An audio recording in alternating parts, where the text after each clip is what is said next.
மாறனோட நமக்கு வந்து ஜோடி. அவர் வந்து நம்ம பின்னாடி அலைஞ்சிட்டு இருப்பாரு. ஐய்யய்யோ! கேமரா முன்னாடி சிரிக்காம நடிக்கிறதுக்குள்ள போதும் போதும்ன்னு ஆயிடுச்சு.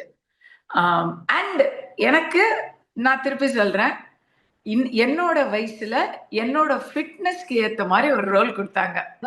ஓகே. டன். ஃபர்ஸ்ட் வந்து நீங்க என்னென்ன ரோல் கேட்டா, சந்தானத்துக்கு மதர் நாங்க. நான் பயந்துட்டேன். ஓ! என்னது சந்தானத்துக்கு அம்மாவா? யோ! இதெல்லாம் நியாயமா இருக்கா? ஒயிட் அப்படின்னு டைலாம் கேட்டதுக்கு அடிச்சு விட்டுருவாங்கன்னு.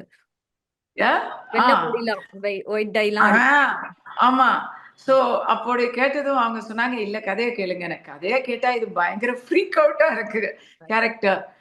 யாஷிகாவும் நானும் வந்து சரியான போட்டிங்கிற மாரி டான்ஸ்லாம் ஆடுறோம். அ. எனக்கு அதுல நெறைய காம்ப்ளிமெண்ட்ஸ்லாம் கிடைச்சது. யாஷிகாவுக்கு டஃப் குடுக்குறோம் அப்படின்னு. சோ, எனக்கு வந்து அது பயங்கர ஹேப்பியா இருந்தது. அதனால எனக்கு தெலுங்குல வேற ஒரு படம் புக் ஆச்சு. So, I am happy. Okay nice. Fitness follow பண்ணிட்டு இருக்கீங்களா? ஆ, ஆ. வேற வழி. ஓகே ம். ஃபைன்.